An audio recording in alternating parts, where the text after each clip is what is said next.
কত কথা। ইদ্রিস আলাইহিস সালাম আল্লাহর একজন বড় নবী। কি নাম? কথা কথা কি নাম? ইদ্রিস আলাইহিস সালাম আল্লাহর খুব বড় একজন নবী। উনি একদিন জিব্রাইলের কয়, জিব্রাইল তোমার কাছে আমি এই তোমার লোকে দুস্তি ফাত্তাম চাই। কি ফাত্তাম চাই? কি আপনার কি ঘুমাই গেছেন সব?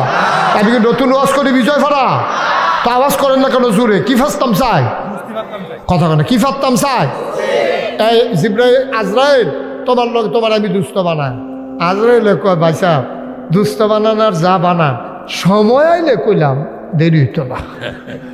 আপনি মনে করেন না দুস্থ দেখা আপনার 1 সেকেন্ড 2 মিনিট বেশি থাকতাম দেন এই কারবার হইতো না। আপনি দুস্থ আর যায় আপনি কিন্তু সময় আইলে আমি করে ভ্যাসান দিয়ালাম টান দিয়া রয়ে জিজ্ঞান। তবে এখানে একটা কথা আছে, নবীদের থেকে রুহ কবজ করা হয় নবীদের অনুমতি নিয়ে। এটা আমরা আহলে সুন্নাত ওয়াল জামাতের আকীদা। নবীদের অনুমতি ছাড়া কোনো নবীর থেকে রুহ কবজ করা হয় না। এটা আল্লাহ তাদেরকে স্পেশাল পাওয়ার, তাদেরকে একটা অনন্য বৈশিষ্ট্য আল্লাহ দান করেছেন। আপনাকে আমাকে কিন্তু জিজ্ঞেসও করে না, আপনাকে আমাকে জিজ্ঞেসও করে না, কিন্তু নবীদেরকে জিজ্ঞেস করে করে তাদের রুহ কবজ করা হয়। তো ইদ্রিস আলাইহিস সালাম ডাক দিয়া কয়, খুব খেয়াল করে শুনেন, কয় দুস্থ আপনারা আমি বাচ্চা থাহনের লিগে তো দুস্থ বানাইতাম চাই না, আপনার আপনি আমার একটু সাবধান করবেন। কই কি সাবধান?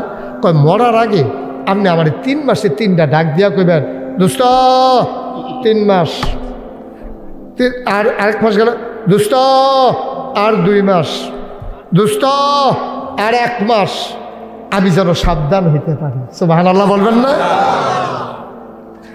অদুস্থ সময় আসলে নিয়ে যাবেন, কিন্তু 3 মাসে 3টা ওয়ার্নিং দিবেন।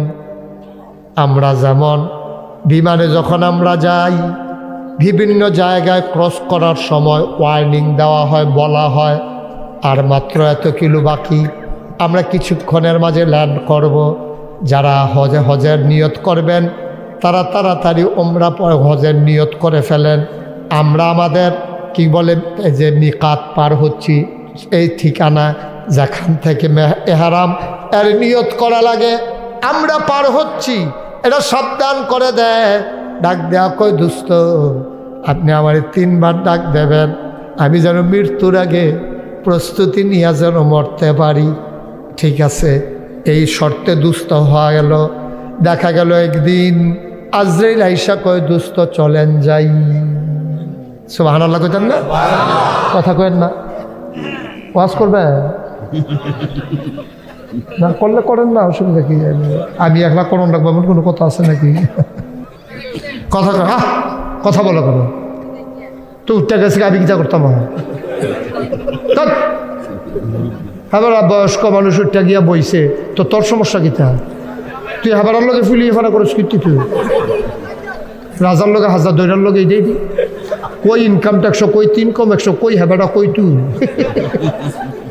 আমরা বয়স হয়েছে না, এবারে যে রয়েছে তুই এই বয়সে মাহফিলে আয়ুষ কিনা তোর হলে তো আমার সন্দেহ লাগতেছে। অবশ্যই এই বয়সে আইব না কিতে শৈলবালানো কই তালে বতে তারা তো আইসে হন আগের দিনের মুরব্বী দীক্ষা আইসে। মার হাবা কর কয়বার না 3 বার ওয়ার্নিং দিব। কয়বার? 3 বার।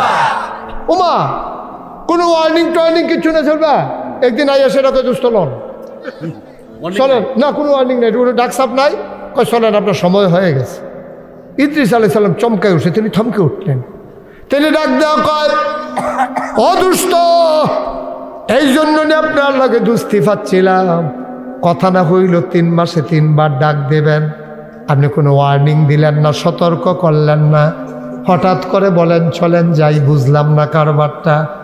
আমি 3টা ডাক দিছি, আপনি বোধহয় দুনিয়ার খেয়ালে আর খেয়াল করতে পারেন নাই।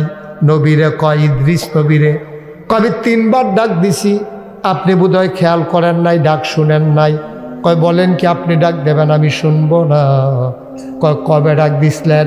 কয় আপনার মাথার চুল দেয়া কি সাদা আসিল না কালা আসিল? কয় আগে তো কালা আসিল। কয় এখন কেমন? কয় এখন সাদা হইছে। কয় যেই দিন আপনার চুলগুলা কাল সাদা হওয়া শুরু হয়েছে ওই দিনে তো প্রথম ডাকটা, আপনি আর পরেও বুঝেন না কে রে, কালা চুল সাদা বানাইলাম, বোঝা দরকার ছিল আপনি দুনিয়ায় থাকবেন না।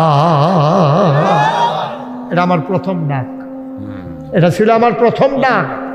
আপনার কালো চুলটা যেই দিন প্রথম সাদা চুলটা দেখছেন সেদিনই বুঝালাও নাসির, আরে সময় বোধহয় নাই রে, কালা চুল সাদা হইছে, আমারও বোধহয় সময় গনাইছে, এটা আপনি বোঝা দরকার ছিল। আমি প্রথম ডাকটা দিছি কালা চুলরে সাদা বানাইয়া। আপনি ডাক খেয়াল না করলে আমি কিতা করা, আমি কি আহি আপনার ডাহাডাহি করা, আমি ডাক দিয়ে গেছি। আপনি এত গাড়া দুনিয়া লই এত পাগল হইছেন, দুনিয়া নিয়ে আপনি এত ইয়া করছেন, আপনি ডাক শুনেন না? আপনার চুলগুলো যখন সাদা হয় আপনি বুঝেন না এই দুনিয়ায় থাকবেন না। এটা যেমন ইদ্রিস নবীর জন্য সাবধান, এটা তো লতিফ স্যারের জন্য সাবধান, এটা তো আমার হাশেম স্যারের জন্য সাবধান। দাড়িটি যেমন আসিল না আমার হাশেম স্যারের, কালো কালো দাড়ি ছিল, সাদা হয়ে গেল। লতিফ স্যারের দাড়ি মাইদি দিয়া ভিতরে দিয়া কয়েকটা কালা আছে, অধিকাংশ তো সাদা হয়ে গেল। আব্বা বুঝতে হবে আর কোনো রং ধরবে না, এই একটাই রং কালো থেকে সাদা, অর্থাৎ এটা একটা ওয়ার্নিং, তোমার সময় অতি কাছাকাছি চলে যাওয়া লাগবে। আমরা দুনিয়া নিয়ে এমন পাগল, দাড়ি পাকা মানুষগুলো যখন অন্যায় করে রে কই যায় মানে না রে। নবীজি কয় জুয়ানে দুষ করলে আমারে তো খারাপ লাগে না, কিন্তু বুড়া বেড়ায় যখন গোনা করে কই যায় মানে না। এবারে কোন সাহসে গোনা করে? জুয়ানের যে একটা সাহস আছে, তার শৈল শক্তি আছে, তে মনে করে বোধহয় আরও বাঁচবো না, মরবো পরের কথা। কিন্তু বুড়া বেড়ার আমি সাদা বানাই দিলাম, তারপরেও যখন গোনা করে তার হলে আমার বেশি জিদ উড়ে, কয় সাংঘাতিক রাগ হই আমি তার প্রতি। বুড়া বেড়ায় আল্লাহ না চিনলে আর চিনবো আল্লাহ কবে, আর কবে চিনবো? বুড়োও চিনে না, এরপরে আর চিনবো কবে? ও 10 বছর আগে যেটারে ন্যায় মনে হইছে, 10 বছর পরে আমার কাছে এটা অন্যায়ের মতো লাগে। 10 বছর পরে আগে যেটারে ন্যায় মনে হইছে, এখন এই কথাটা কইতে অন্যায় মনে হয়। 10 বছর আগে কেউ যখন জিজ্ঞেসে কিতারে, তা আমিও লগে লগেছি কিতাবা, তো এইটা তখন মনে হয়েছে ন্যায়, ঠিকই তো আছে, তে আমার যেমনি কইছে আমি তার এমনি লইয়া পড়ছি। কিন্তু অহন মনে হয় তে না বুঝে না, আমি কেমনে বুঝি না, এখন মনে হয় আমার এটা ঠিক হয়। 10 বছর পরে আমার কাছে মনে হয় আমার মতো মানুষে ওই হাতার মতো কথা কন না। আমি রিক্সাওয়ালা না তো, রিক্সাওয়ালায় তোমার লগে সাদ্দে হান্ডা স্বাভাবিক, তে সারাদিন রিক্সা চালায়, রইদে ফুড়ে, ঘাম পড়ে, ঠিক মতো খানা নাই, তে সাদ্দে হানের আগে তুমি তারে থাপড়া দিয়া লাও, তাইলে তুমি আর তারতে ভালো কো, তুমি আরও তারতে খারাপে না, ঠিক কিনা কও? তুমি আরও তারতে খারাপে না হইলে, তুমি ভালো হইতে পারলা না তো। তুমি তে যেই মেহনতটা করে তুমি যেই মেহনত করো না, তুমি একদিন রিক্সা চালাইয়া চাও কি কারবারটা যায়, তে রিক্সা চালায় তার মেজাজ সবসময় ঠিক নাও থাকতে পারে, তার অনেক টেনশন, ঘরের খরাহি নাই, ওখান পর্যন্ত ভাড়াটা উঠছে না, এরপরে হইলো তার ভাড়া দিয়া, এরপরে হইলো তার এই চাউল কিনন, এরপরে বাজ্যান, তার টেনশন তোমার টেনশন এক না। তাই চালায় তুমি বইয়া রইছ, তার গাও ঘাম ছুড়ে, তোমার গাও বাতাস লাগে, ঠিক কিনা কও? এরপরে তুমি কথায় কথায় তারে থাবড়া দিয়া লাইছো, কথায় কথায় তারে ঘুষি দিয়া লাইছো, তুমি কত বড় অন্যায় করছো তুমি কি বুঝছো? ওই যে কইলাম 10 বছর আগে যেটারে ন্যায় মনে করছি, 10 বছর পরে এটারে অহন অন্যায় লাগে। 10 বছর আগে 10 বছর আগে যেটারে রিক্সাওয়ালা 2 টাকা বেশি ভাড়া চাইলে সে 2 টাকা যাইতো গা, যে হ্যাঁ তুই ন্যায্য ভাড়া চাস্তা 2 টাকা বেশি চাইলি গেলে, অহন মনে হয় 2টাতে হাত দেয় তারে দিই। সময় এমনই হয়, সময় এমনই হয়। কিন্তু আমরা দেখেন কি নাদান মানুষ, কি নাদান মানুষ। মুসলমান মন দিয়ে শুনুন, বুঝলাম কালো দাড়ি যখন সাদা হয়েছে আপনি বুঝছেন, আমার 1 নাম্বার ডাক দিছেন, 2 নাম্বার ডাকটা দিছিলেন কবে? আপনার মনে নাই? আপনার দাঁতগুলা কত শক্ত ছিল, হাড্ডি চাবাইয়া খাইতে পারতেন, আর আজকে আপনি হাড্ডি খাবেন দূরের কথা, আজকে গোশতটা খাইতে পারেন না, শক্ত দাঁতগুলা ফালাই দিলাম। সেই দিন বোঝা দরকার ছিল, এটা 2 নাম্বার ওয়ার্নিং, আপনার দুনিয়ায় বেশি দিন থাকবেন না। কয় বুঝলাম। 3 নাম্বার ডাকটা দিছেন কবে? আপনার চামড়া এখন যেমন ছিল এখন যেমন আছে, আগে কি তেমন ছিল?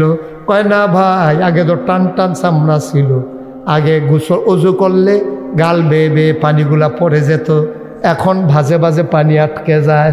কয় আর পরেও বুঝেন নাই, আপনার যার সময় নাই, 3টা ডাক আমি 3বারে দিছি, আপনি খেয়াল করেন নাই। আপনি দুনিয়ার চিন্তা ছেড়ে মগ্ন হয়ে আছেন, পরকালের চিন্তা আপনার মাথায় আসে নাই, ঠিক কিনা?